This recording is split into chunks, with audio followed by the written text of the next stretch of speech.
One thing that I wish that Amazon had on those Thursday night games is I wish Amazon had like terrible, wacky sitcoms or, bad reality shows that Al would have to read, when he's all miserable, the promos, you know what I mean? Like because after the game, after the game, stay tuned because Kristen Chenoweth tries her hand at taming a lion and Circus with the Stars. I wish Amazon had some terrible shows like the rest of us companies do.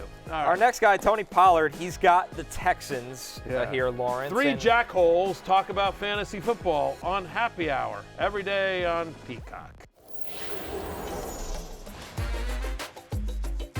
Fantasy Football Happy Hour with Matthew Berry, served by Applebee's. Welcome to the Fantasy Football Happy Hour Love-Hate Day. Matthew Berry's favorite day of the week. Connor Rogers and Jay Croucher alongside him. How are we feeling, Matthew? I'm okay. You know what? To be honest with you, I'm okay. So today is Love-Hate Day, as you mentioned, Connor. Jay, good to see you back as well. Thank you, Matthew. And today's a special day. It's an annual day. Every single year I do this. You know what today is for Love-Hate Day? It is Don't Look Back in Anger Day. Okay. So as always, once again, apologies to the band Oasis as well. Oasis, by the way, if you want to come by the Happy Hour bar, you guys drink for free. They'll be in America next summer. But right, so 1,000%. You're an Oasis so fan, Matthew? I'm not. I'm not anti-Oasis, Okay. but I like the one song, and I've used it as inspiration. I love the title, Don't Look Back in Anger. Yeah. So I do it every single year where I ask people on the internets. I ask them on X/Twitter. I ask them on Threads. Blue Sky. I'm now on Blue Sky. I'm now on. You've never asked anyone anything on Threads. No, that's not true. I'm on the Threads. For the love of God, I'm on the Threads. With who? What do you Threads mean? are merely a kind of an attire, something that connects your attire at this point. I don't think it's really a service. No, I disagree. Anyway, so I enjoy Threads. I enjoy Blue Sky. I enjoy Twitter and X. I enjoy them all the social medias. You can follow me at Matthew Berry TMR on every single one of them. But anyway, so I asked all my followers, I said, what's your worst move of the fantasy football season? And I got thousands, an insane amount. And so they're all some of the best ones here. But I'll just give you a quick one, a couple of ones, some that didn't make the table. So one guy out there traded for Rome Odunze and Chris Olave, and all he gave up was Ja'Marr Chase. Yeah, that's a bad one. This guy grabbed Samaje Perine in just before week 1 and dropped Jordan Mason.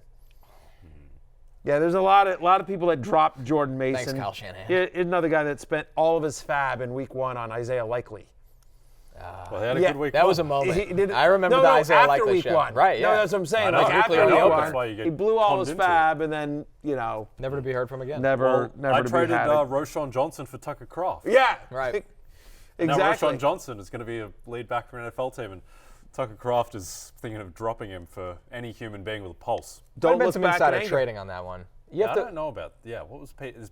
Does backup producer Pete know about the inner workings of DeAndre Swift? It's a very random Very trade. frustrating. Very frustrating. The thought process there is, I think it was twofold. I mean, I don't want to speak for backup producer Pete, who really can. Don't try get into his mind. No, dangerous place to be. there's a lot going on there. But I do think the thought process was, he's just desperate for a running back. He just needed somebody with a pulse. And also that, in the first game under Thomas Brown, see, we're actually getting to football.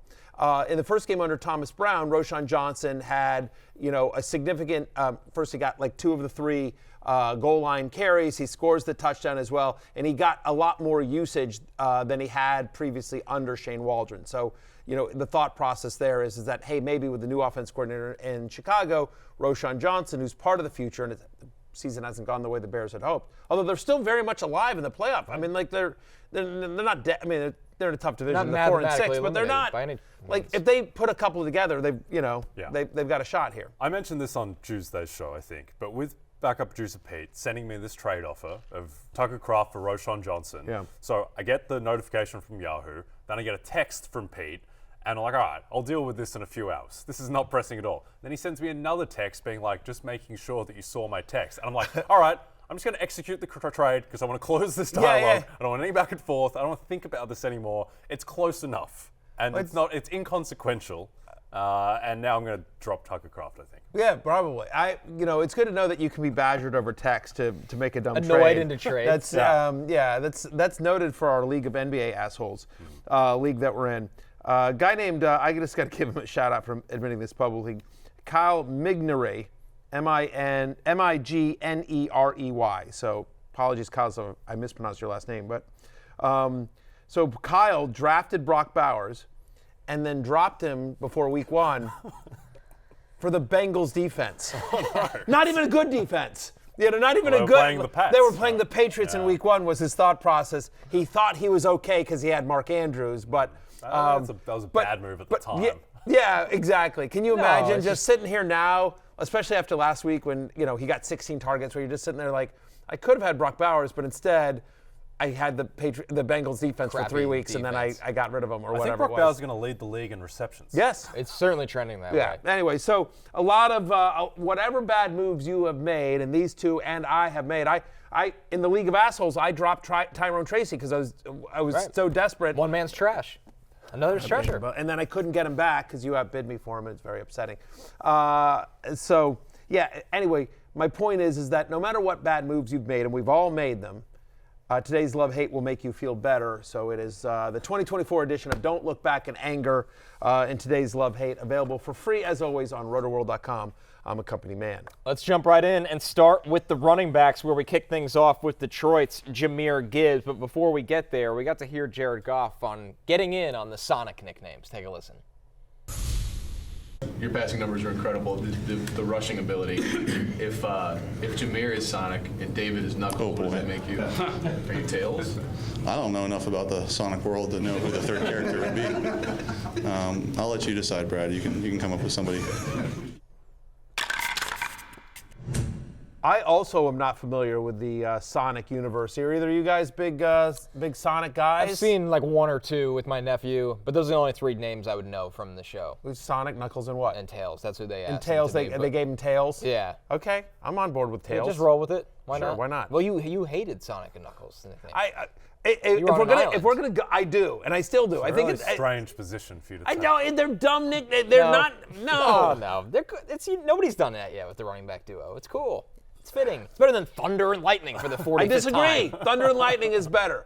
Thunder and Lightning is 1998. Thunder and Lightning is a better nickname for a running back duo than Sonic and Knuckles. Just a strange thing to take issue with. Someone told me once to whenever you look at Jared Goff, just think of sleep-deprived Ryan Gosling. It's just completely ruined the Jared Goff experience for me. I look at him and like, it's actually sleep-deprived fair. Ryan Gosling. The other guys, right? The movie with Russell Crowe. Russell Crowe and Ryan Gosling? It looks like that version of. That's exactly who Jared Goff is all the time. This is. Yeah. I shouldn't bring this up because Steven doesn't have it.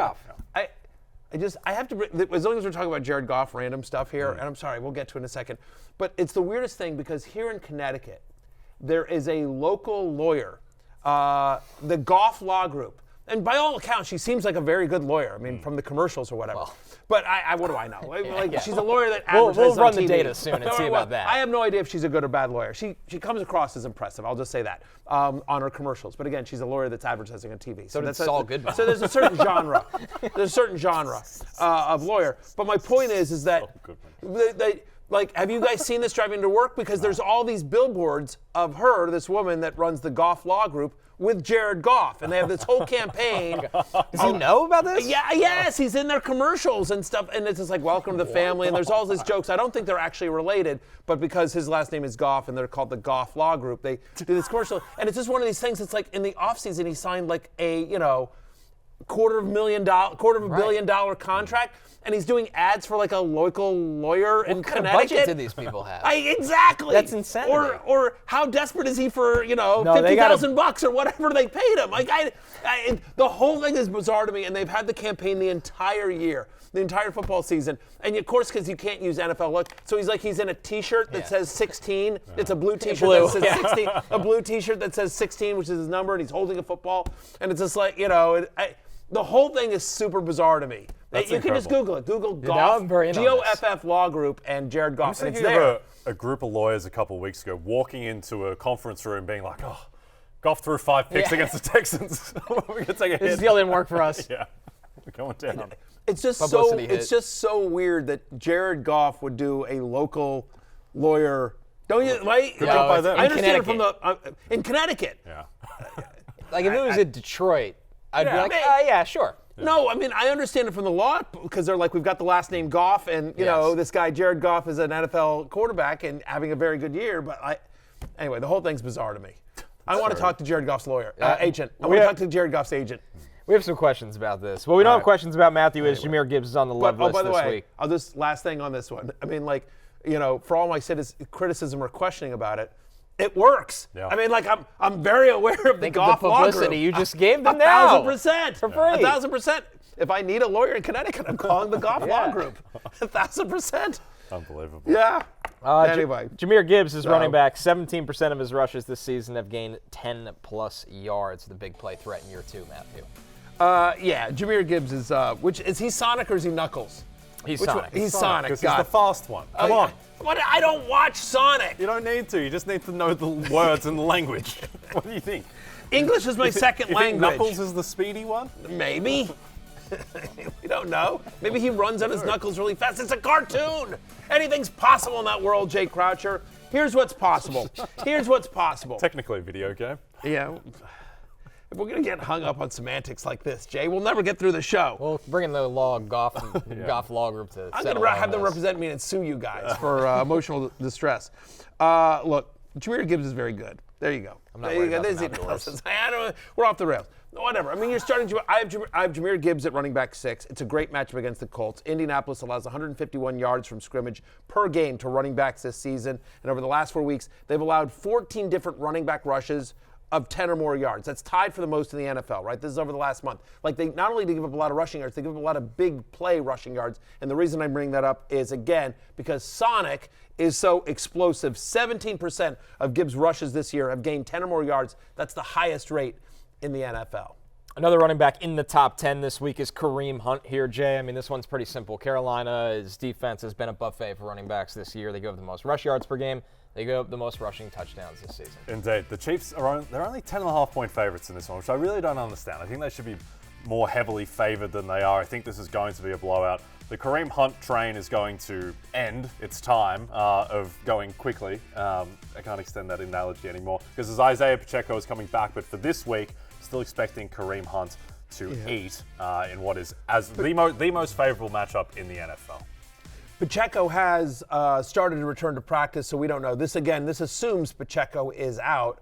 I will say that if Pacheco's active, I think you can likely start both guys this week, especially with 6 teams on a bye going against Carolina. They've given up the most rushing yards per game. They've given up the most rushing touchdowns to running backs this season. 7 of the 10 running backs that seen at least 15 touches against the Panthers have scored 17 or more fantasy points. And so I think even if they split this workload, even if Pacheco is active and you tell me Kareem Hunt and Isaiah Pacheco each get 12 touches against Carolina, that might be worth, I think they're both flex viable, especially in a week with 6 teams on a bye. I have Hunt currently at running back 9. That assumes Pacheco is not going to play this week. If we get news later in the week that Pacheco will suit up this week, then still very viable against the Carolina Panthers. The line's actually moved to 11, Jay, as well. And I agree with you. I think it should be 2 touchdowns, if not more. Just think about it like this. The Giants in Munich were 6.5-point favorites over the Panthers. Home field advantage worth about 1.5 points. So that's saying that if the game was in Carolina, that the Panthers would be 5-point dogs against the Giants. You're telling me there's only a 6-point difference between the Kansas City Chiefs and the New York Giants, even with Daniel Jones back then? Like, just makes no sense to me at all. No. I thought this line would be 13.5, 14. Yeah. Kareem Hunt, RB9, not far behind him. Brian Robinson, healthy and ready to roll against the Dallas defense here at RB12 because the Dallas defense over the past 4 weeks has fallen off a cliff. They ranked 29th throughout those weeks in rush defense. Matthew, over 160 rush yards per game.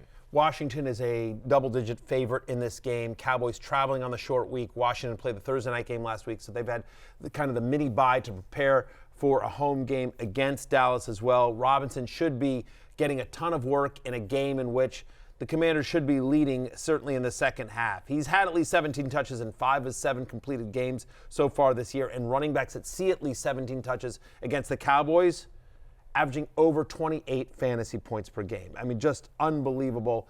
They've just been bad and just getting worse. Maybe they'll get up for the Washington game, but just this is an important game for Washington after 2 losses.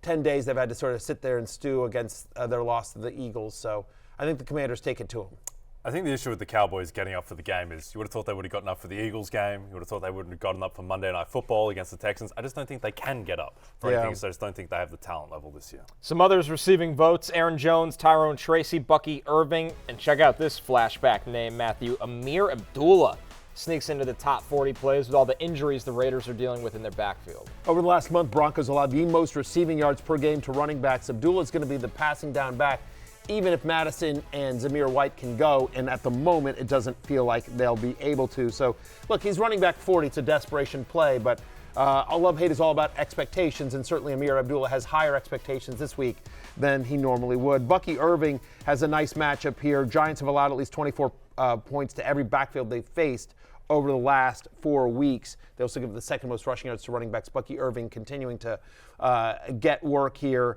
Him and Rachaad White off the bye. That offense should be good. Same game, Tyrone Tracy on the other side of the ball. Tampa Bay's given up at least 16 fantasy points to a running back in each of their past 5 games with Tommy Cutlets under center. What I would expect Tyrone Tracy to get a healthy workload here. And as good as Chicago has been this year defensively, they've actually struggled against the run. Over the last month, Bears allowed the 6th most fantasy points to opposing running backs. They've even given up 125 yards from scrimmage to opposing running backs. So Aaron Jones, who seems to always play well against Chicago, should have another big game. I'm inside my top 20 this week. All right, let's look at the hate list headlined by J.K. Dobbins, who he's got the Ravens. We know how good that run defense is here, Jay. And J.K. Dobbins, only 56% of the team running back rushes in the 2 games since Gus Edwards has come back from injury. Yeah, I think last week Dobbins, his stat line was a little bit just inflated by that final run to score the touchdown. Before that, he did nothing the week before really against Tennessee either. So I think that he's in this committee now against a tough run defense. They're 3-point dogs. J.K. Dobbins is now in the plus 350 range to win comeback player of the year. Yeah, he's got a phenomenal story, but this award typically doesn't go. They don't emphasize story as much as production, evidenced by the fact that the dead bloke didn't win the award last year. But so I think that I think ultimately a quarterback is going to win this award. I think it might actually be Kyler Murray, who is the value at the moment. Yeah, Kyler Murray having pizza with randos on the streets of New York. It was great. It's so great. It was when you're as famous as him, you probably love that. You're just like, I mean, I've stood outside the corner of Joe's many times eating pizza, and I imagine him being able to do that and not be mobbed is insane.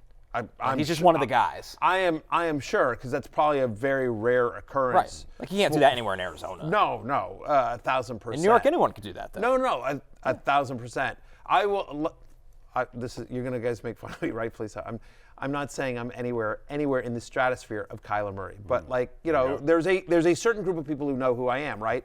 And so, but there will be times where I'm at a party or something like that, and it's usually the wife of somebody that'll be like, oh, I'm sorry, I'll talk to somebody and whatever, and then the husband knows who I am or whatever, and they'll be like, oh, I'm so sorry, I didn't know who you are, and I'll be like, no, I'm appreciative of that. Like, you know what I mean? Like, if Yes. it's like, I'm happy to do it because it's the gig and everything like that, but if I can go to like a party or I'm at a bar or something like that and I have a conversation that isn't about their fantasy team or their fantasy or who to start, who to sit, bet that they like, whatever, like if I can have I enjoy those. Right. I enjoy those. So I can imagine, that's me, right? So imagine somebody who's like, a billion times more famous.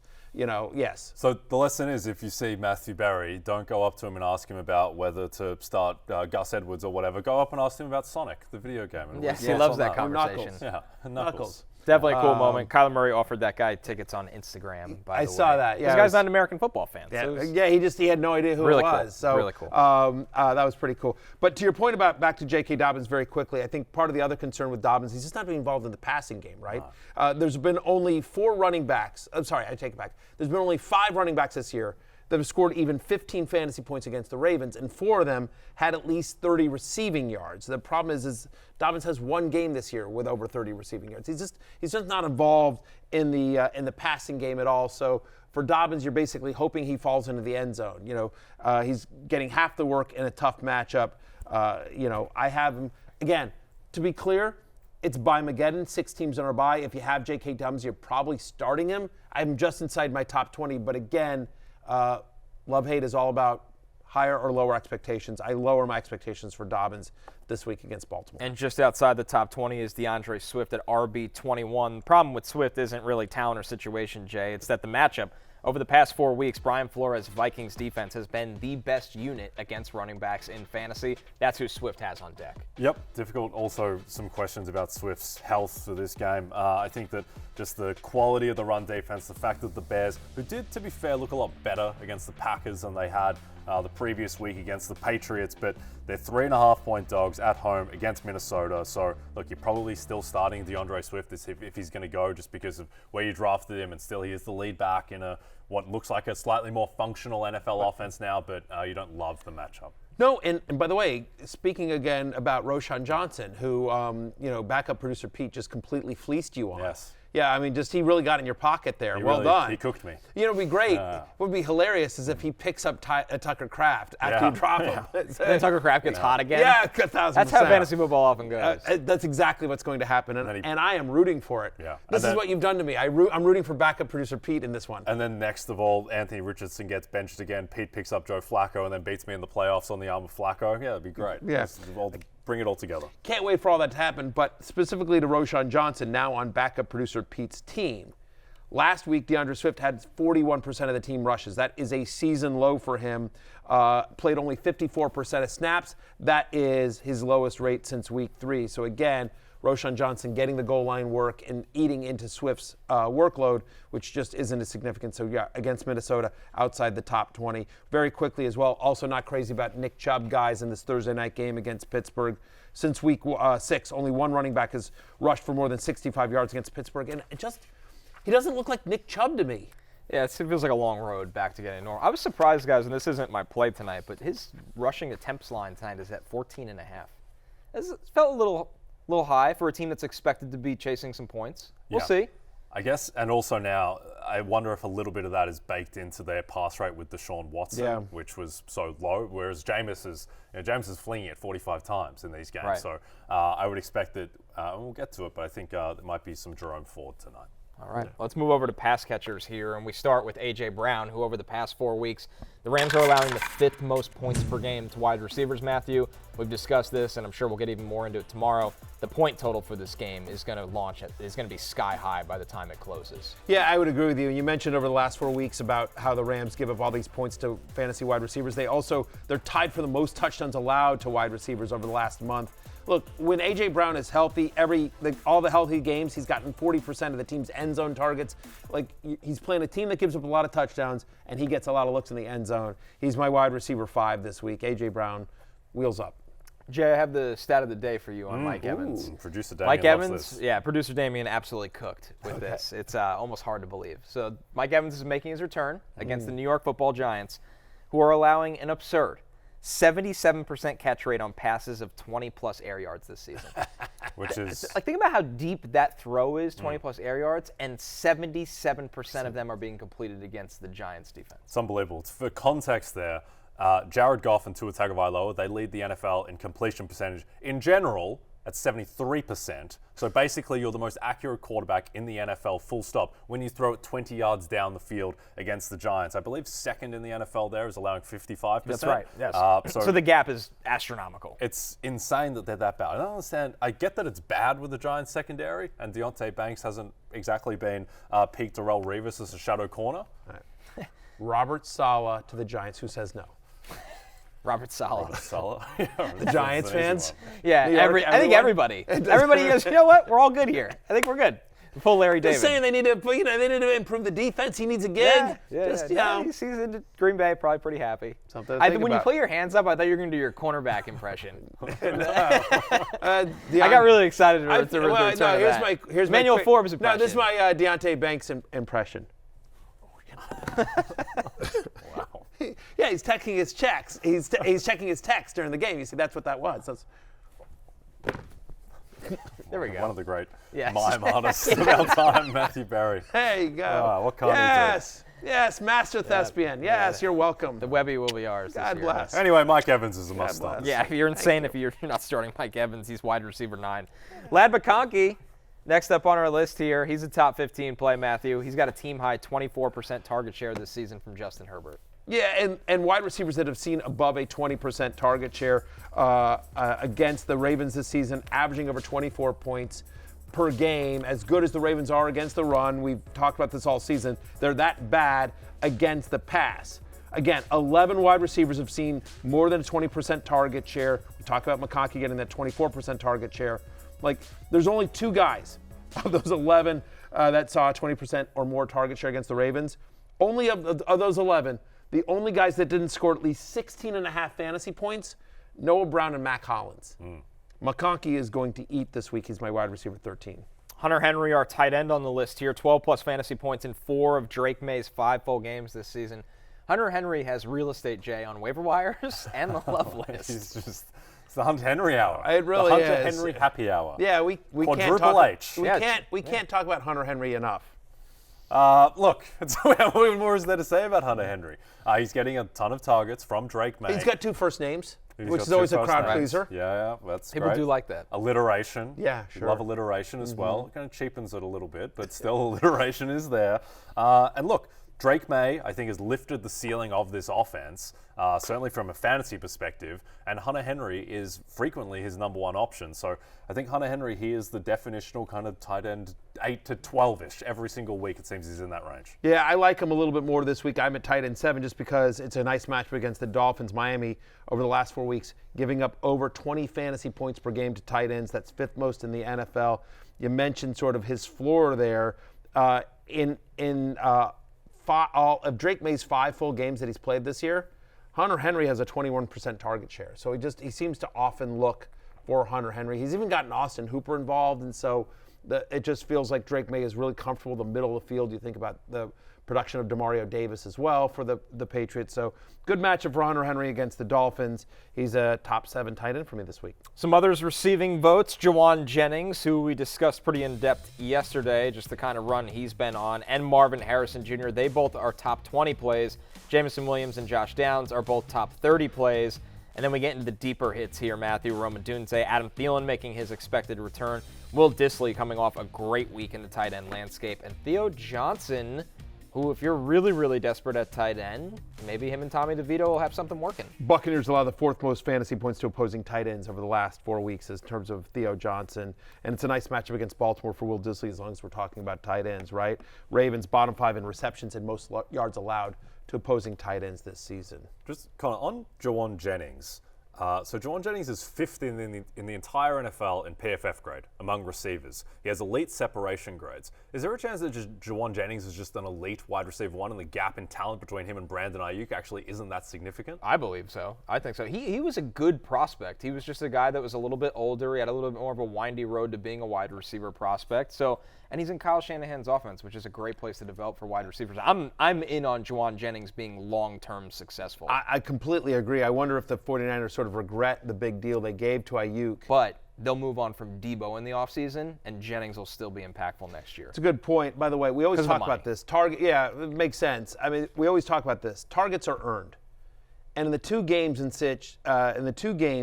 since Jauan Jennings came back to the 49ers, he's got a 35% target share. Now, again, Kittle was out last week. I get it, and Ayuk's been missing both those games, but still, a 35% target share. And I feel like we've talked about him ad nauseum, but like when Jauan Jennings has gotten an opportunity, he produces. Yeah. As someone who needed the Niners to win that game, was watching every second of it, it was stunning how absent Deebo Samuel was from the offense, and the fact that Brock Purdy, it seemed like every single 3rd down, every single time he needed someone to get open, he was looking for Jauan Jennings constantly. It seems they have a really strong rapport. I think that's what made Ayuk so special with Purdy, is they seem to have that telepathic rapport, and Purdy seems to have the same thing with Jennings. Well, you have to remember what Jennings, too, is. This is somebody that when he got to Tennessee, he was a 4-star recruit at quarterback. So if you're looking around going age 20, he was kind of an age 25 to 27 breakout. Why? Yeah. Well, he changed positions at college in Tennessee, and he did it at a high level. Yeah. So it's not like a weird thing where it's like, why is this guy good at 27 all the time, all of a sudden? He's just a great athlete, and he settled into wide receiver really nicely. That much is very, very clear. Very quickly, also just want to mention a couple guys that were on the list in the same game. The over-under in the Colts-Lions game is 50.5. I mean, game's in Indy, but it's 50.5, so we expect a lot of scoring. I have both Jameson Williams and Josh Downs on the others receiving votes list as well. Williams is wide receiver 28, Downs is 30 for me. Jameson Williams, since returning from suspension, 20% target share. Colts give up the 5th most yards per game on deep passes. Obviously, they're going to take some shots to Williams.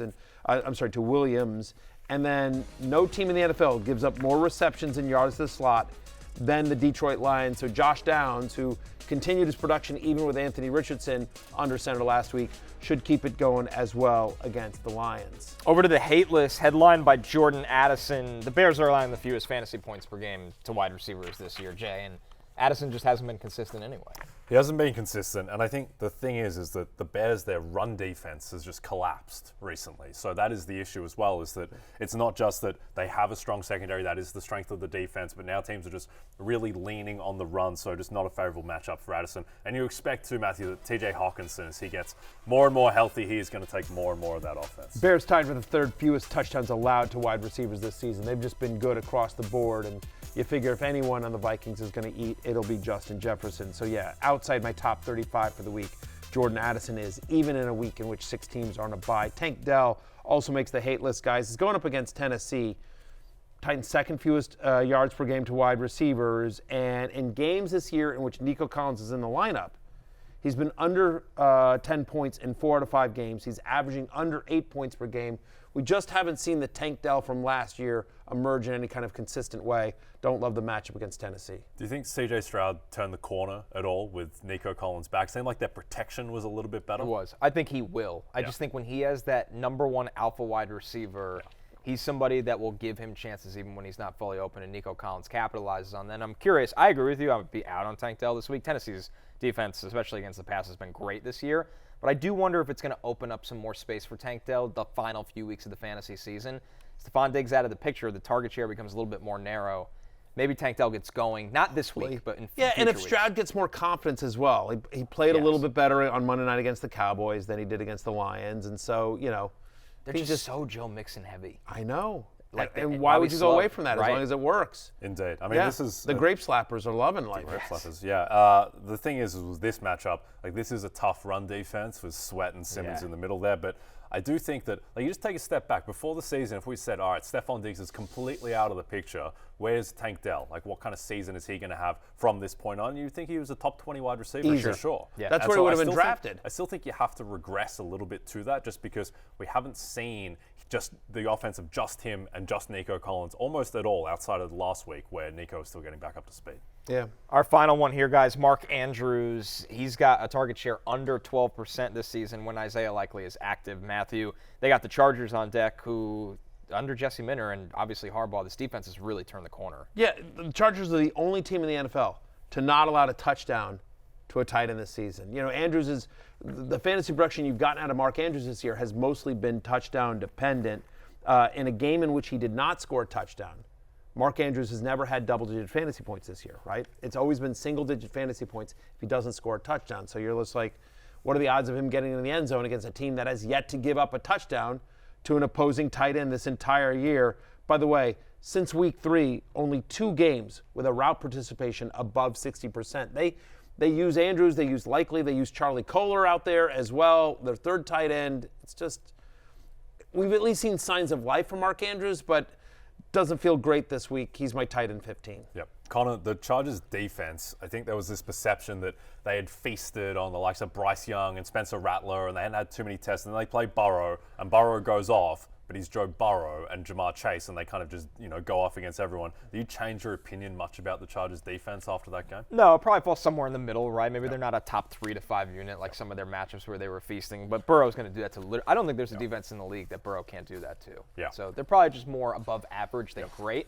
And they don't have the players yet. Yep. That's the key. It's all scheme. That's a really good point in that I'm not sure everyone fully absorbs this, but statistically, when you have a great offense in the NFL go up against a great defense, the great offense wins. That's just how it works. And that's why, for years, Patrick Mahomes, fantasy-wise, you don't care who he's playing because he's just defense agnostic. He's just too good. I think Burrow is at that level. So Chargers defense, they got cooked a little bit, and they're probably going to get cooked a little bit against the Ravens too because the Ravens are that good too. But I think that is certainly a solidly above average unit. This Sunday night, 2 teams battle for playoff positioning when Jalen Hurts and the Eagles fly west for a clash with Matthew Stafford and the Rams. Coverage of the matchup begins at 7 p.m. Eastern, only on NBC and Peacock. We're taking our first break. When we're back, love-hate continues with the quarterbacks. What's your name? Jake. I'm Jake.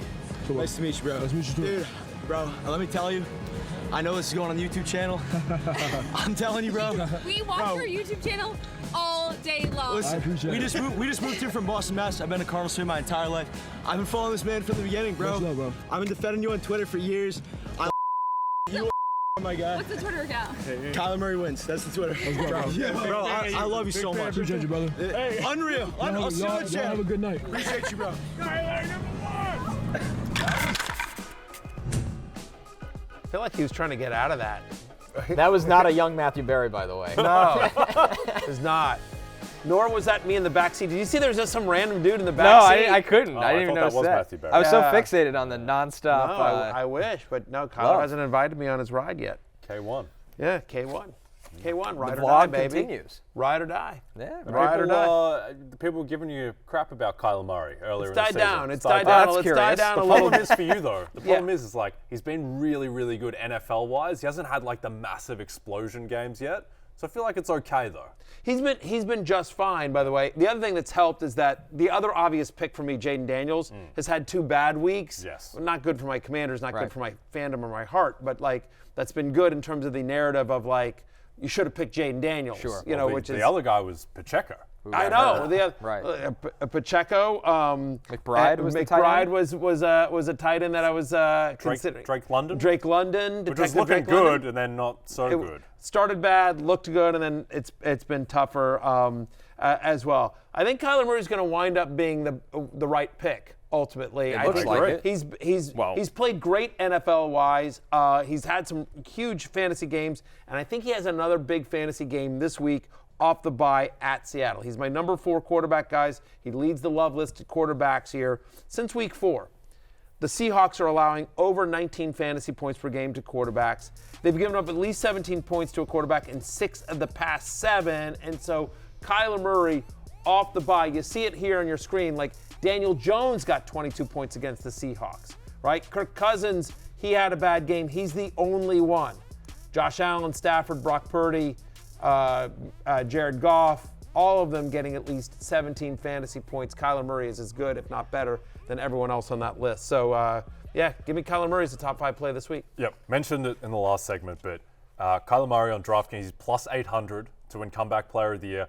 I think he should be the favorite. And everyone should listen to me on this because I have a great track record betting Comeback Player of the Year. And Kyler Murray, here's my comeback bet of the year. Who is the current favorite?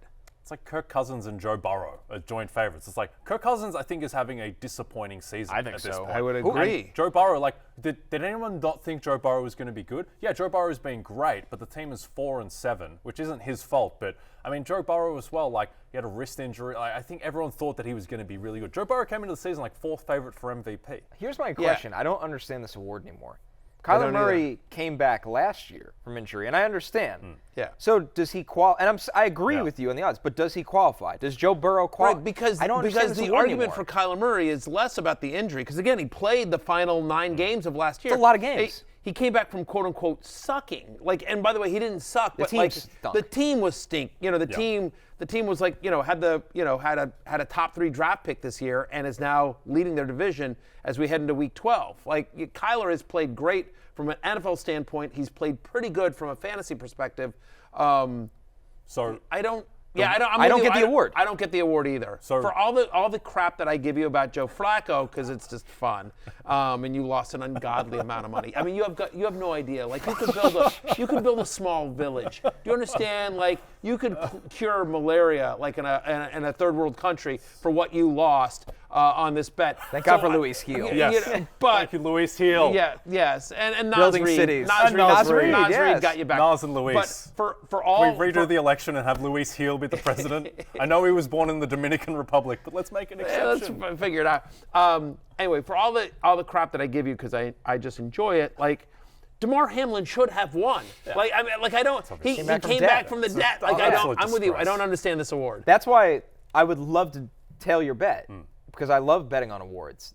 I think I'm just out on this award. I can't bet on something I don't understand, and I don't think the voters understand. No, I really don't think they do either. But here's the thing with Kyler, right? So people, they just vote in the spirit of the award. Joe Flacco wasn't coming back from anything. It's just Right. like, oh, He it's a really said it. fun story. He said I came on yeah, from the Joe couch. Flacco's like, yeah, I should not win the award. Yeah. Damar Hamlin should win it because he's actually coming back from something. Right. Yeah. But Yeah, people Joe vote, Flacco came back from the grocery store. Right. Where he was Literally. like- he was Taking just his kids to school. Exactly. And then he went The straight back carpool there lane. after he threw a million picks in the playoffs against the Texans. Anyway, Kyler Murray, it's about the spirit of the award. Kyler has a comeback story. Like, he has a full arc. He has the Call of Duty stuff. Everyone wrote him off. He's the #1 pick. And he technically meets the criteria because he missed time last year due to a serious injury. Now, he came back last year, but last year wasn't the comeback season. The team was like 1-8 when he came back. So I think that, look, it's messy, but it's messy for all these other guys too. Sure, Like, yes. J.K. Dobbins, who has a great story, and if he wins, like, power to him. Like, I won't win as much money on J.K. Dobbins, but if he wins the award, good for him because it's a great comeback story. Overcome a lot of People physical. wrote him off for I but mean, he's like in like a timeshare on the Chargers as the running back, and he's like the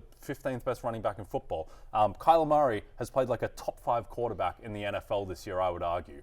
So I think that Kyler, he's in the spirit of the award. He meets the criteria. Right. He has played well, and the team's played well. That's the other thing. That's the other piece of it as well. I think part of the reason Flacco won last year, rightfully, is that like he was the 4th quarterback in for the Browns, and he leads this team to the playoffs. They thought hope were dead, and like he goes on this crazy run over the final stretch and leads them into the playoffs. Same thing with Kyler. Like, here's a team that was projected to be last in the division, and as we enter Week 12, they're in first. Yeah, like just we can like debate the semantics. Like, why is Kyler Murray less likely to win than Kirk Cousins? Kirk Cousins is like 6-5 and had 2 terrible losses in a row. Like, I don't see why he would be more likely to win than Kyler, even with the kind of messiness. I do like that part of your pitch was he had a gaming addiction, and he's coming back from that. That's part of the story. If you think about Kyler Murray, the low point of the story for Kyler Murray is Call of Duty. The contract leak, which was awful. The contract leak, which so was awful, stupid. 1,000%. All right. So Kyler Anyway, Murray. start Kyler Murray this Yeah, week. he's a top 5 play this week. And right behind him at QB5, Matthew, Justin Herbert. He's got the pass funnel team of the year in the Baltimore Ravens. Yeah, and that's one of the arguments against J.K. Dobbins is this team has gone from run heavy to now pass heavy as well, right? Like, they're throwing a ton. This is a game that has a 50.5 over-under. It's tied for the highest on the Week 12 slate as well. Baltimore has given up at least 269 passing yards to a quarterback in 8 out of 11 games this year. You mentioned they are a pass funnel defense. Quarterbacks that have attempted at least 30 passes against the Ravens this year are averaging over 22 fantasy points per game. Herbert has been throwing a ton. Looked great on Monday night. On Sunday night. Iman's a top 5 play this week. Bo Nix also makes our list here, guys. A top 10 play for Bo Nix. And for Jay, Bo Nix has, since Week 5, had 20-point games 4 times. Yeah. He's really turned the corner his rookie season. I wonder if you started the season again today where Bo Nix would be taken, because he might be, with the rushing value added in, he might be a top 8 quarterback. And that's basically the level that he's been playing at lately, where he has all these 20-point explosions. Now he's going up against the Raiders defense, which doesn't really scare you. And the Broncos, they're trending towards almost touchdown favorites in this game, which is crazy, because before the season, the Raiders would have been favored over the Broncos, which shows you how well they are playing. Yes, the Broncos defense is the better unit, but Bo Nix is commandeering this offense at a really high level. And I think he's made huge strides, just particularly within the past month. Yeah. By the way, you speak over the past month, over that same time frame, Raiders allow the 4th most fantasy points to quarterbacks. They're giving up touchdown passes at the highest rate this season. Cortland Sutton has gotten new life this year under Bo Nix. He's my QB7.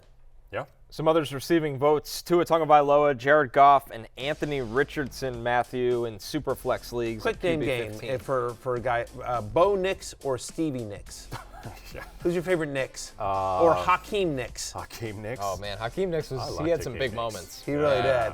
Hakeem Nix and is your Mario choice? Manningham. Yeah. That's a diehard. I'd go Hakeem, Bo, and then Stevie Nicks. Wow, Yeah. Stevie Nicks third. I disagree with that. My wife loves Stevie Nicks. So does mine. Loves. That's why I kind of don't. Oh man. Yeah. Wow. No, it's just like Wow. he just Daggers. played too often. No. Stevie good Nicks guy. drinks free tomorrow. Yeah, exactly. I was after just to being say, the he's bus Steve, rolled over 1,000%. the I won't be here for that. He's an Oasis fan, but he doesn't like Stevie Nicks. Like, I have very serious different questions. genres. I have serious questions about your musical tastes. Wow. Anyway, all right. Others receiving votes. Stevie Nicks, Christine McVie, Where are we? also receiving votes. I don't know what you're We're talking about Tua. How about Tua? Talk about Tua Tagovailoa. Yeah. Yes, Tua Tagovailoa, who has very much turned the corner, and his co-leader in completion percentage in the NFL, Jared Goff, Jared Goff, I still think is fairly context dependent, but he gets a very good context going up against the Colts pass D, particularly in a dome. Jared Goff is going to break hearts when he plays 2 of his last 3 games outdoors this year, but until that point, he's going to continue to play like a fringe MVP candidate. And in that same game, Matthew, Anthony Richardson, who I think is the highest variance fantasy player in the NFL. If Anthony Richardson, if he's QB2 this week, I don't think it would shock anyone. If he's benched for Joe Flacco at halftime, wouldn't shock anyone either. Yeah, very high variance, but again, high-scoring game. Doesn't feel like they're going to bet. It feels like Richardson's got a very long leash after the whole Flacco thing as well. Lions give up the 3rd most yards per carry to opposing quarterbacks this year, so you can run on them from the quarterback position. You mentioned Jared Goff. 3 of the last 4 quarterbacks to face the Colts this year have thrown for at least 280 yards. Again, that's a high over-under. We expect a lot of scoring in that game. And Tua, very quietly, 4 of the last 6 quarterbacks to face the Patriots have scored at least 17 fantasy points. After a hot start, the defense has shown some cracks there. Tua, to your point, has looked better the last couple of weeks as well. He's my QB 10 this week. The hate list headlined by Jameis Winston on the short week against the Steelers. The Steelers are allowing only 11.5 points per game to quarterbacks this season. That is the 2nd fewest. Tough spot for Jameis here, Matthew, where the weather could also be a little shaky. Yeah, I mean, Steelers have yet to allow a quarterback to reach 17 fantasy points this year. Only 2 have scored even 15 fantasy points. They've given up multiple touchdown passes in 2 of their last 10 games. They shut down Lamar Jackson. They shut down Jaden Daniels.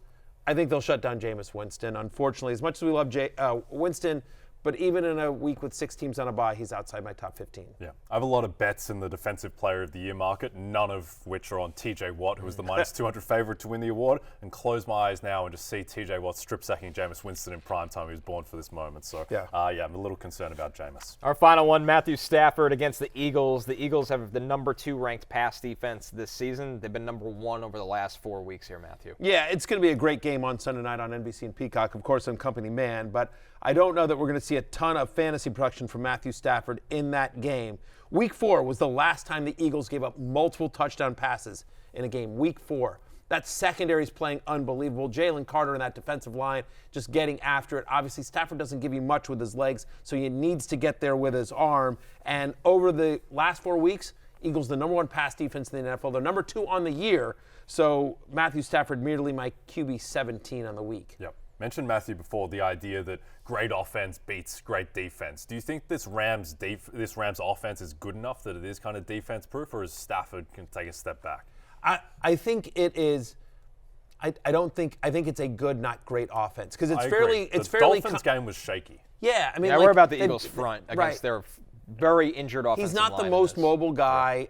It's Kupp, Nakua, and Kyren Williams. It's literally just 3 guys. It's a very concentrated offense, and so the corners, they're going to have a hands full with Nakua and Kupp. But like, if the Eagles can if they can play single coverage on one of those guys and just get after it, I'm nervous. You're still starting Kupp and Nakua, of course, and Kyren, but Stafford, I think, ideally you have better options. Notre Dame continues to march towards the college football playoff, and this Saturday night they take on Army at Yankee Stadium. NBC and Peacock will lead you up to kickoff starting at 7 p.m. Eastern. We're taking our last break. When we're back, last call, we got our best bets for Thursday Night Football, Browns-Steelers, right after this. I need him to get suspended again. Yeah. So he could take a game off, then come back and be a top 15 fantasy receiver. I mean, that's what happened with Jay Croucher. You remember Jay was complaining about his role on the show. We gave him a couple of days off. Came back, he's been hitting bets left and right. He really has. He's been on fire. Yeah. He's been on fire. He can't miss right now. Luis Gill, 100%. He's been in fuego. Sometimes it just takes him, that's you know what what? It takes. Right, exactly. And you know what, Jay? Take it, and he's not here today because we're like, you know what, Jay, just we almost load need you to management. cool off. You're making me and Matthew look bad right Exactly. now. It's load management. DraftKings Sportsbook is the #1 place to bet touchdowns, and new customers can bet $5 and get $150 in bonus bets if your bet wins. Download the app and use promo code Barry when you sign up. DraftKings Sportsbook. The crowd is yours. The crown is yours. It's time for last call. Let's take a look at the most bet props for Thursday Night Football. A board full of Steelers bets. George Pickens, receiving yards, 50+. Najee Harris, rushing yards, 50+. Chris Boswell, field goals made over 1.5. That's at minus 155. Now, by the way, not a great bet if it's going to be if there's going to be windy sleet. We'll see. we'll see. This is a game time decision bet. George Pickens, receiving yards, 40+. That's minus 390. Najee Harris, rushing yards, 40+. That's minus 525. Jay, what do you got for us? Superstars only, Connor. I'm taking Jerome Ford over 11.5 receiving yards. He had 4 catches for 29 yards last week. There's going to be a lot of 3rd and long dump-offs. And the key is, last week, Jerome Ford played 41 snaps. Nick Chubb played 22. I think Ford is going to be out there. I think he'll get some receiving work. He'll get at least 12 receiving yards. I like that. I'm also going with a receiving bet. Give me George Pickens over 58.5 receiving yards. This line is low, and I assume it's somewhat weather-related because he's had at least 74 yards in all 4 of Russell Wilson's start. Again, the line's 58.5. Again, even in bad weather, a short pass can be turned into a long one. Conditions are slippery. Jerseys are slippery. You miss it. All you need is one cut. Cleveland's allowed at least 80 yards to a wide receiver in 4 straight games as well. Give me the over on George Pickens, 58.5 receiving yards tonight. Browns give up a ton of explosives lately. All 3 of us on the pass game despite the weather. David Njoku over 4.5 receptions for me. With Jameson 3 games, he's got 23 targets. Jameis is looking his way nonstop. I think the Browns will have to throw in this game. Let's take a look at Matthew's top-ranked players for the matchup on Thursday Night Football. Jameson, Russ just making the top 20 quarterbacks here, Matthew. Yeah, ideally you're not playing either of the quarterbacks. I think the Steelers running backs are both, RB2 flex viable in a week like this. Not crazy about Nick Chubb here. Pickens, obviously, you're starting. But the Browns wide receivers, you're starting Njoku, but the Browns, club said Jerry Jeudy, Elijah Moore as well. I'm just nervous about this weather, especially against that tough Steelers defense. Ideally, again, you have better options than those guys. They're all flex guys you don't feel great about. Exactly. They're all you're sort of hoping for a big play, for a touchdown, something like that. You don't feel super confident about it. You surprised how tight the line is at 3.5? No. Short week, AFC North games are weird. This feels like a trap game for the Steelers. I like the Browns plus 3.5. Yeah. Famous last words. I like that. You know what that music means?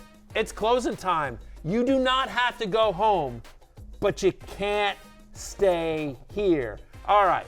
So, for Jay Croucher, for Connor Rogers, for the band Oasis, for Stevie Nicks, whose name has been unfortunately maligned, for everyone that submitted Don't Look Back in Anger tweets to me, and I'm Matthew Berry. Peace out. Good luck tonight. Hey, it's Matthew Berry from NBCSports.com and RotoWorld.com, and I want to thank you so much for watching whatever it is you just watched, or if nothing else, being too lazy to click out of the autoplay after this video started, after whatever it is you actually wanted to watch finished.